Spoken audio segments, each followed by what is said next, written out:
ಅಜ್ಜಿ ಮನೇಲಿ ಕೂತ್ಕೊಂಡು ಏನ್ ಮಾಡ್ತಿದ್ದೆ? ಯಾಕೋ? ಅಲ್ಲ, ಇವಳ ಕೈಲಿದ್ದ ಒಡವೆಗಳು ಇವನ್ ಕೈಗೆ ಹೇಗೋಯ್ತು ನಿನಗೆ ಗೊತ್ತಾಗ್ಲಿಲ್ವಾ?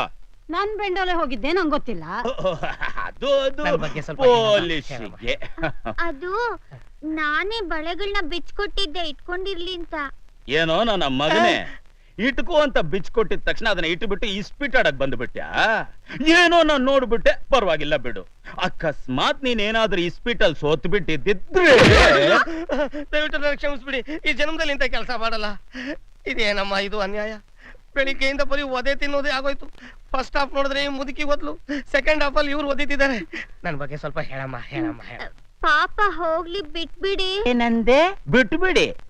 ನೋಡು, ನಿನ್ನನ್ನ ನಾನು ಓದ್ಕೊಂಡ್ ಬಂದಿದ್ದೀನಿ. ಒಂದು ತೀರ್ಮಾನ ಆದ್ಮೇಲೆ ಯಾವ ರೀತಿ ನಿನ್ನ ಓದ್ಕೊಂಡ್ ಬಂದ್ನೋ ಅದೇ ರೀತಿ ನೀಟಾಗಿ ಕರ್ಕೊಂಡು ಹೋಗಿ ನಿಮ್ಮಪ್ಪನ ಹತ್ರ ಒಪ್ಪಿಸ್ಬೇಕೋ ಬೇಡವೋ? ಒಪ್ಪಿಸ್ಬೇಕೋ ಬೇಡವೋ?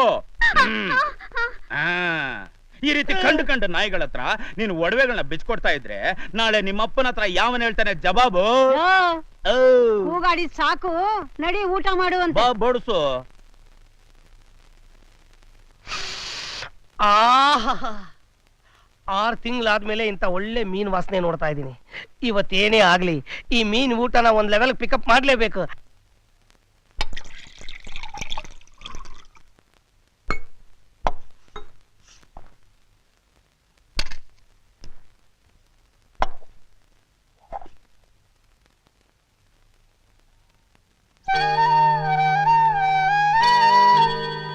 ಅಯ್ಯ, ಎಷ್ಟೊಂದು ಅನ್ನ ಹಾಕ್ತೀಯ? ಸಾರಾಕು.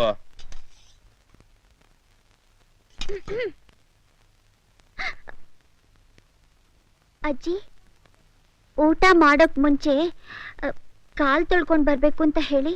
ನಾನು ಕೈಯೇ ತೊಳಿಯಲ್ಲ, ಇನ್ನು ಕಾಲ್ ಬೇರೆ ತೊಳಿಬೇಕಾ? ನನ್ನ ಕಾಲ್ ಮಾತ್ರ ತೊಳಿಬೇಕಾ ಇಲ್ಲ ಬೇರೆ ಯಾರ್ದಾದ್ರೂ ಸೇರಿಸಿ ತೊಳಿಬೇಕಾ?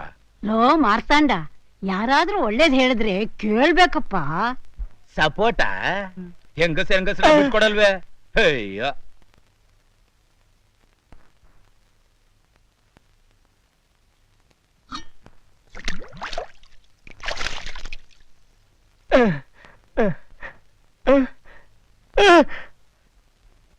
ಕಾಲ್ನ ಸರಿಯಾಗಿ ತೊಳಿಲೇ ಇಲ್ಲ. ಕಾಲ್ನ ಅರ್ಧಂಬರ್ಧ ತೊಳ್ಕೊಂಡ್ ಬಂದಿದ್ದಾರೆ. ಸರಿಯಾಗಿ ತೊಳ್ಕೊಂಡ್ ಬರಕ್ ಹೇಳಿ. ಏನೀಗ?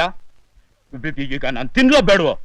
ಕಾಲ್ನ ಸರಿಯಾಗಿ ತೊಳಿದೆ ಹೋದ್ರೆ ಶನಿ ಹಿಡಿಯುತ್ತಂತೆ. ಒಂದಿನ ಹೀಗೆ ನಳಮಹಾರಾಜ ಕಾಲ್ನ ಸರಿಯಾಗಿ ತೊಳಿದೆ ಸೂಜಿಯಷ್ಟು ಜಾಗ ಕೊಳ್ಕಾಗಿದ್ದಕ್ಕೆ ಶನಿ ಹಿಡಿದು ಪೀಡಿಸ್ತಂತೆ. ಹೇಗೋ ನಾನು ಈ ಮನೆ ಕಾಲಿಟ್ಟಿದ್ದೀನಿ. ನಾನು ಊರ್ಗ್ ಹೋದ್ರು ಈ ಕುಟುಂಬ ಚೆನ್ನಾಗಿರ್ಬೇಕು. ನಿಮ್ಗೊಂದ್ ಸ್ವಲ್ಪ ತೊಂದರೆ ಆದ್ರೂ ನನ್ ಮನಸ್ಸು ಸಹಿಸಲ್ಲ. ಅದಕ್ಕೆ ಹೇಳ್ದೆ, ನಿಮ್ಮಿಷ್ಟ.